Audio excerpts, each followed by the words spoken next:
Something which I have actually come to find has been such a massively important part of my own health, physical and mental health, is working on my mindset. And it's also been the reason for the success with my business. This has been the reason for success with my relationships and overall growth in my whole life. And it's something which, if you'd have asked me in like 2012, 13, I might have said I was spiritual, but I wasn't to the degree I am now. I'm not going to get you to recite loads of religion or anything like that. I'm not religious, but I am spiritual. It's something that I believe in something else, but I'm not religious and going down the religion route. So something just to bear in mind of, this isn't about being super spiritual. This is about improving your mental health, improving your mindset, and how that links in with how your brain functions, how your gut works, how your whole body works, and how you feel. Now, there are different tools and tactics that I use in order to help myself with mental health. So we're going to go through a list and you can pick the ones that you want to do. But I would recommend to pick something and do it consistently for these 7 days and really, really focus on this, because it is going to help you so much. First one is NDSR, a thing called non-deep sleep rest. Now, when I first started meditating, I couldn't just sit there and blank my mind out. And a lot of people say meditation isn't blanking your mind out. It isn't. It's dealing with the things that come in there. And we can't control our thoughts. We can control the reactions to our thoughts. And NDSR is actually using a script in order to help you to be consistent with your meditation. Because when I did start and I was trying to blank out my mind, I was just getting super, super frustrated. So we can do guided meditations, but NDSR is something where you'll lay there, and it's kind of a type of a thing called yoga nidra, not yoga, but yoga nidra, a method of yoga to help you relax. And when you go through the script and they'll say focus on a certain body part, so your right eye, your right ear, your right shoulder, and so on, all the way around the body. And it gets this real deep rest without actually sleeping.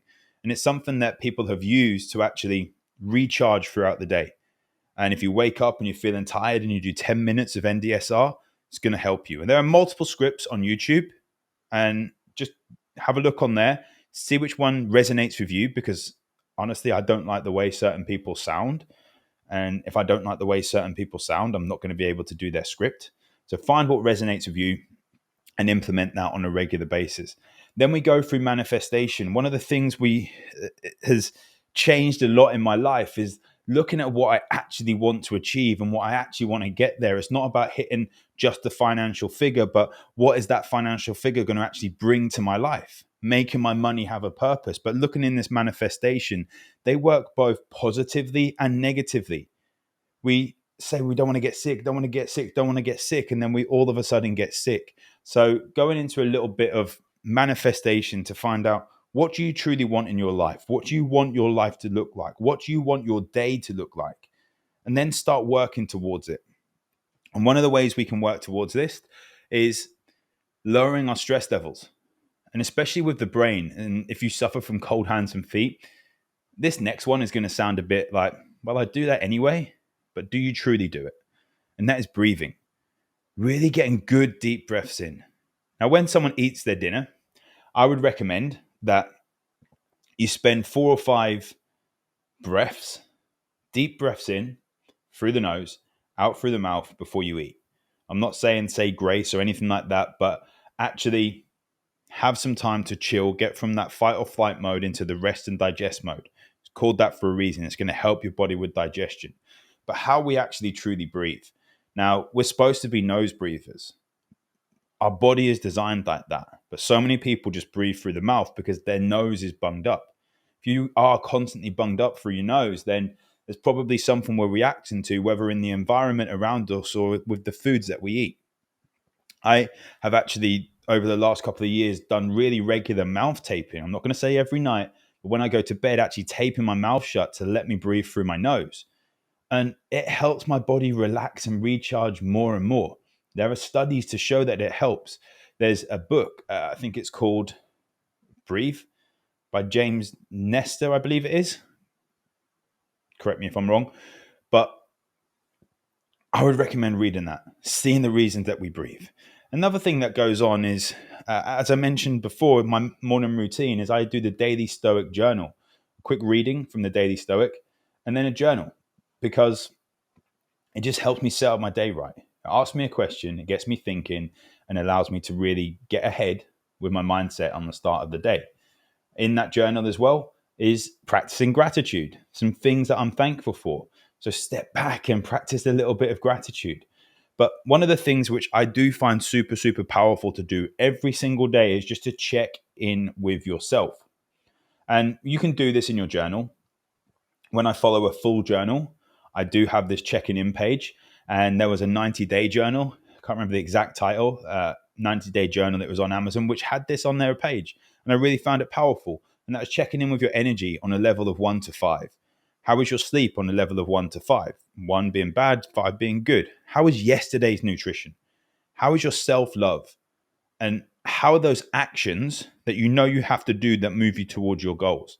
Because there's nothing worse that I see with people that are frustrated, and it goes back to their brain health and their physical health, their mental health, all these different things, is that most of the time suffering is actually just because of inaction. What are the things you can do to move you forward towards your goals? You have to know your goals first off. There's an app called Lumosity, which there's other apps as well that do brain games, but I really recommend Lumosity. It does a test. There is a small monthly subscription, so do bear that in mind. I think it's about £6-7 a month, but it does a test on your brain to look at the different areas like the hippocampus, your prefrontal cortex, your cerebellum, and different areas in order to see what we can actually help improve. Because so many people are seeing symptoms of cognitive decline, brain fog being one of the biggest ones, but struggling to remember people's names, literally walking into a room and forgetting why you went in there, forgetting where you put your keys or your phone, and then it's literally in your pocket. So many people do that with sunglasses. Oh, where are my sunglasses? Ah, they're on my head. Finding the right words when you're talking in conversations or just having difficulty concentrating. So grab some of those methods. We're not going to dive deep into them, but we have NDSR, which is a form of meditation. You can also meditate and have guided meditation. Do that regularly. We've spoken about this in our morning routine. Manifestation work, breathing work, journaling, gratitude diaries, simply checking in with yourself and looking at brain games. Implement multiple ones of those regularly. Maybe you want to do a different one each day and see which one sits best with you. Maybe pull in your partner to do it as well, and you do this together. Something which I very, very highly recommend. Don't neglect your mindset.